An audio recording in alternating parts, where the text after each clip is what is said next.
Hello my dear students, welcome to this class. मैं हूं DK Singh और आज मैं आपको बताऊंगा क्वाड्रेटिक इक्वेशन के बारे में। तो सबसे पहले आप जान लीजिए इक्वेशन क्या होता है। इक्वेशन जो है ना, इक्वेशन मीन्स जब अगर आपका इक्वल साइन के दोनों तरफ अगर नंबर्स हो और उस नंबर्स में एक या एक से अधिक वेरिएबल हो तो वह इक्वेशन कहलाता है। इक्वेशन का मतलब ही होता है किसी वेरिएबल का वैल्यू पता करना ही क्या कहलाता है, इक्वेशन कहलाता है। तो यह जो चैप्टर है वो इक्वेशन का ही पार्ट है। और याद रखना, इक्वेशन एक ऐसा चैप्टर है जिसका यूज आप कोई भी मैथ्स बनाते हो, या तो आप मेंसुरेशन बना रहे हो, या तो आप ट्रिगो बना रहे हो, या तो आप ज्योमेट्री बना रहे हो, उन सभी में इसका भरपूर यूज है। तो इक्वेशन सबसे पहले आपको जानना होगा। तो आज का मेरा टॉपिक क्या है, क्वाड्रेटिक इक्वेशन। तो इक्वेशन का टाइप्स भी होता है। इक्वेशन का टाइप में आप लीनियर इक्वेशन पढ़े हो, क्वाड्रेटिक अब पढ़ना है, क्यों इक्वेशन होता है। तो लीनियर इक्वेशन आप लोगों को पढ़ना है, स्टैंडर्ड 5 से पढ़ना है। आज का टॉपिक जो है क्वाड्रेटिक इक्वेशन और 10th का है टॉपिक, और ये एग्जाम में भी आता है। या तो आप कोई भी एग्जाम दे रहे हो, खास करके अगर आप बोर्ड का एग्जाम के लिए प्रिपेयर कर रहे हो तो उसके लिए बहुत ही इंपॉर्टेंट चैप्टर है। तो चलिए हम लोग शुरू करते हैं।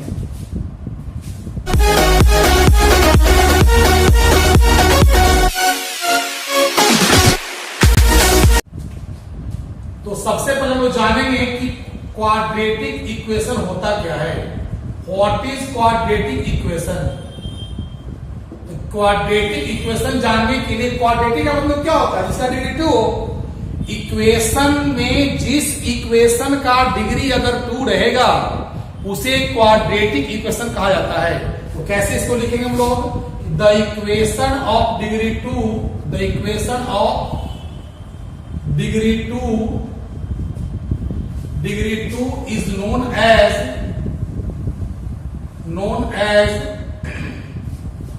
quadratic equation। जिस इक्वेशन का डिग्री 2 हो उसे क्या कहेंगे हम लोग, क्वाड्रेटिक इक्वेशन कहेंगे। ठीक है ना। अब रही बात इसमें कि क्वाड्रेटिक इक्वेशन तुम जान गए कि जिसका डिग्री मेरा क्या रहेगा, 2 रहेगा। अब ध्यान दीजिए, यहां पर एक तो जान गए आप लोग कि जिस इक्वेशन का डिग्री 2 रहेगा वह कहलाएगा आपका क्वाड्रेटिक कहलाएगा। इक्वेशन के बारे में मैंने पहले बता रखा है कि इक्वेशन का मीनिंग होता है कि जब इक्वल के दोनों तरफ अगर नंबर्स हो और उस नंबर में एक या एक से अधिक वेरिएबल हो तो वह कहलाएगा इक्वेशन। इक्वेशन मतलब क्या हो, इक्वल के दोनों तरफ नंबर हो। अब इसमें आप देखोगे तो यहां पर बताओ कि what is added to 4 so we get 10। हम 4 में क्या ऐड करेंगे कि 10 आ जाएगा, तो मेरे पास क्या आएगा, 6 आ जाएगा यहां पर। तो यह क्या है, 6 कैसे आया, इक्वेशन से ना आ गया। तो मेरा जो यहां पर क्या दिया हुआ है, यहां पर x का पावर 1 है तो यह कहलाएगा लीनियर। लेकिन जब x का पावर 2 आ जाएगा मतलब तो वह कहलाएगा क्वाड्रेटिक कहलाएगा। तो क्वाड्रेटिक इक्वेशन आप जान गए कि जिस इक्वेशन का डिग्री क्या हो, 2 हो, वह कहलाएगा क्वाड्रेटिक इक्वेशन कहलाएगा। लेकिन हम जो पढ़ने जा रहे हैं टॉपिक, उसमें कैसा पढ़ना ध्यान दीजिए। तो हम इसमें क्या लिखेंगे, देखिए ध्यान दीजिए, इट्स स्टैंडर्ड फॉर्म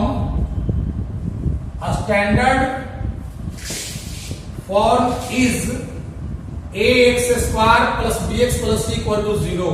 ध्यान दीजिए यहां पर कि इसका स्टैंडर्ड फॉर्म कैसा होता है, ax² plus bx plus c equal to 0, where a b c are real numbers and a not equal to 0। इसका मीनिंग क्या हुआ, इस पैटर्न का इक्वेशन कहीं भी रहेगा तो वह क्वाड्रेटिक इक्वेशन कहलाएगा। ठीक है ना। इसमें ध्यान दीजिए, इसमें मेरा वेरिएबल कितना है, वेरिएबल मेरा कौन है, x है। मतलब यह जो इक्वेशन बना हुआ है वह x में बना हुआ है, यानी कि इसमें हमको x का वैल्यू निकालना है। यहां पर a b c क्या है, रियल नंबर्स है। और साथ में ध्यान दीजिएगा कि a का वैल्यू 0 नहीं होना चाहिए। a का वैल्यू 0 इसलिए नहीं होना चाहिए कि अगर हम a का वैल्यू यहां 0 रखेंगे तो वह क्या होगा, 0 इंटू x² मीन्स हो जाएगा 0। तो वह तो इक्वेशन क्वाड्रेटिक होगा नहीं, वह तो लीनियर आ जाएगा। इसलिए a का वैल्यू 0 को छोड़ करके कुछ भी सकता है। जैसे एग्जांपल देख लीजिए, मान लीजिए आपको दिया हुआ है 4x² minus 2x plus 1 equal to 0। अब कोई इसमें पूछे, सबसे पहले पूछेगा कि इक्वेशन जो है वह कैसा है, लीनियर है, क्वाड्रेटिक है। तो क्या आप देख रहे हो पावर 2 आपका है, या क्वाड्रेटिक आ गया। सेकेंड क्वेश्चन आ सकता है कि what is the value of A, B and C. तो बताओ ए का वैल्यू कितना हो जाएगा, ए हो गया आपके पास 4, बी कितना हो गया -2, सी कितना हो गया 1। तो remember that the coefficient of x square is denoted by a and the coefficient of x is denoted by b and the constant term is denoted by c। याद रखना, a कोई जरूरी नहीं है कि x स्क्वायर ही आप x रहे तो x ही रहेगा। एग्जांपल हम और लेते हैं, जैसे मान लो आपके पास दिया हुआ है 2k² माइनस 1 अब प्लस 4k इक्वल टू 0। अब क्या बताओ तो ए इक्वेशन है कि नहीं है, ये भी इक्वेशन आपका है। कौन सा इक्वेशन है, क्वाड्रेटिक। अब कोई इसमें तेरे से पूछ दे कि इसमें बताओ कि किसका निकालना है वैल्यू, तो क्या बताओगे, के का निकालना वैल्यू निकालना है। अब कोई इसमें आपसे पूछे कि ए का वैल्यू क्या होगा, तो ए हो गया 2 हो गया, बी कितना होगा, तो बी हो गया 4 हो गया, सी कितना हो गया, यह हो गया -1 हो गया आपका। तो रिमेंबर दैट, याद रखना हमेशा कि जहां पर स्क्वायर रहेगा उसके साथ जो नंबर रहेगा वह ए कहलाएगा। यानी कि इसमें ए कितना हो गया आपका 2 हो गया, जहां पर पावर 1 रहेगा वेरिएबल का वह क्या हो गया, बी कितना हो गया आपका 4 हो गया, और जो बचा कांस्टेंट टर्म वह क्या हो गया आपका सी हो गया आपका। तो कोई भी इक्वेशन आपको देगा, बोलेगा कि एबीसी निकाल लो, तो निकाल सकते हो। जैसे एग्जांपल और लेते हैं, अगर आपके पास दिया हुआ है 2y plus 5y² equal to 0 दिया हुआ है। अब कोई इसमें पूछे कि बताओ इसमें a कितना है, तो क्या बताओगे 5 बताओगे, b कितना है क्या बताओगे 2 बताओगे, और c कितना है क्या बताओगे 0 बताएंगे। क्योंकि आप देखो यहां पर कि आपके पास a दिया हुआ है, b दिया, c नहीं दिया हुआ है, लेकिन फिर भी क्या है, क्वाड्रेटिक इक्वेशन है, क्योंकि इस इक्वेशन का डिग्री कितना दिया है 2 दिया हुआ है। अब चलेंगे एग्जांपल और लेते हैं, जैसे मान लीजिए आपके पास दिया रहेगा 4t² माइनस 9 इक्वल टू 0 दिया हुआ है। अब बताओ इसमें बताओ कि a कितना होगा, a हो गया 4, b कितना होगा 0 और c कितना होगा -9। याद रखना हमेशा कि जिसमें स्क्वायर लगा रहेगा उसके साथ जो नंबर रहेगा वह कहलाएगा a, जिसका पावर 1 रहेगा वेरिएबल में उसके साथ जो रहेगा कोएफिशिएंट वह रहेगा b, और जो बचा वह क्या है कांस्टेंट टर्म c रह गया आपका। तो एबीसी हम पहचान कर लेंगे कि मेरा ए कौन होगा, बी कौन होगा, सी कौन होगा, एबीसी का वैल्यू क्या होना चाहिए, समझ में आ रहा है आपको। तो ए हो गया क्वाड्रेटिक इक्वेशन का आपका इंट्रोडक्शन। आपको क्या पढ़ना है, हम लोगों को पढ़ना है roots of a quadratic equation. एक और बात ध्यान दीजिए, कोई पूछेगा अगर कि what is the difference between polynomial and quadratic equation, तो याद रखिएगा कि जब इक्वल रहेगा साथ में दिया हुआ वो इक्वेशन कहलाएगा, इक्वल नहीं रहेगा तो क्या कहलाएगा, वो पोलिनोमियल कहलाएगा। जैसे एग्जांपल देख लीजिए, अगर आपके पास ऐसे दिया हुआ है 2x प्लस 1 इक्वल टू 0, क्या हो गया, इक्वेशन हो गया। अगर इसको हम हटा देंगे तो क्या बन जाएगा आपका, पोलिनोमियल बन जाएगा आपका। एग्जाम में आपका पहचानने के लिए भी आएगा कि आइडेंटिफाई करना है इसमें से कौन क्वाड्रेटिक इक्वेशन है। तो आपको मैंने बता रखा है कि पैटर्न कैसा इसका होगा, समझ में आपको आ रहा है ना, तो आप पहचान लोगे। अब हम लोग को सीखना है roots of a quadratic equation सीखना है।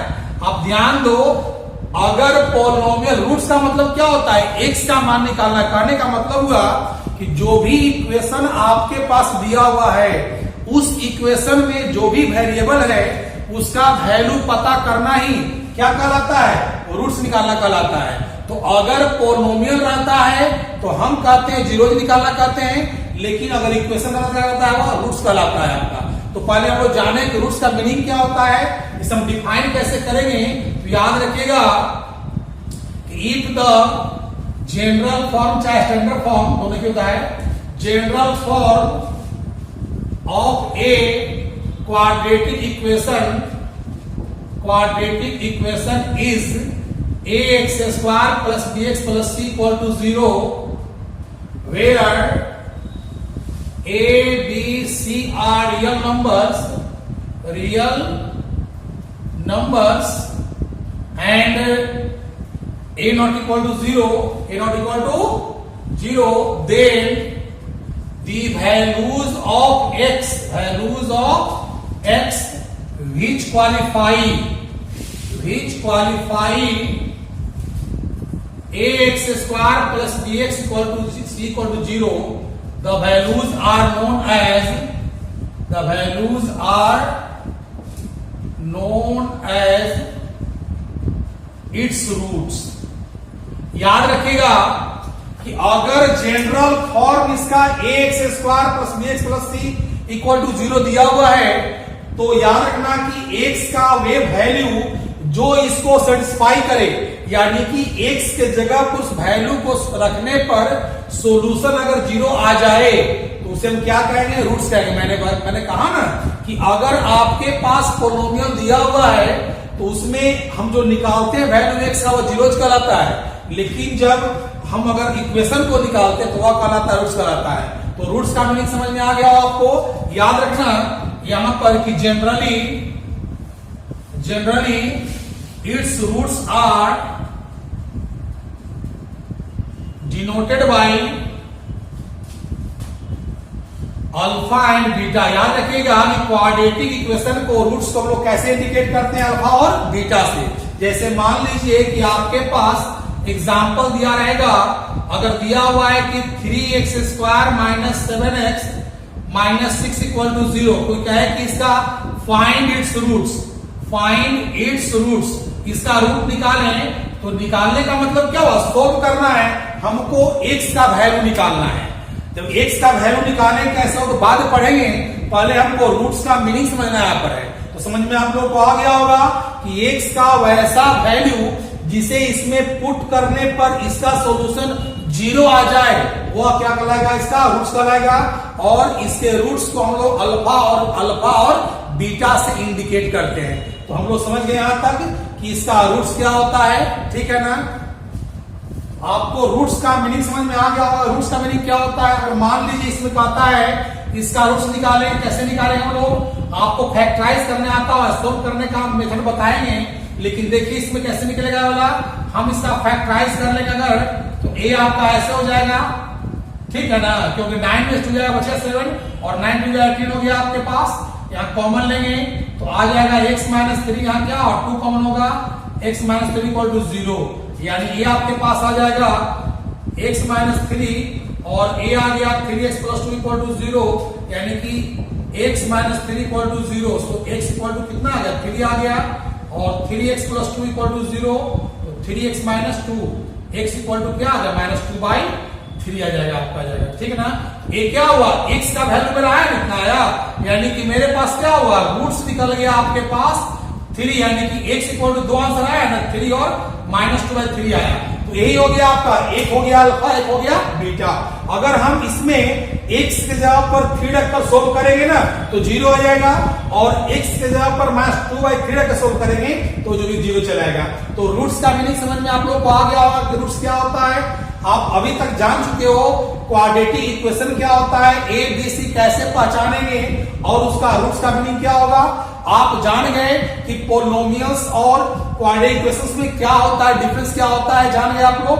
तो हम लोग आज के लिए इतना ही, अगला इसके बाद बताएंगे आपको, अगले वीडियो में इसका टाइप्स बताएंगे और सोल्व करने का इसका मेथड बताएंगे आप।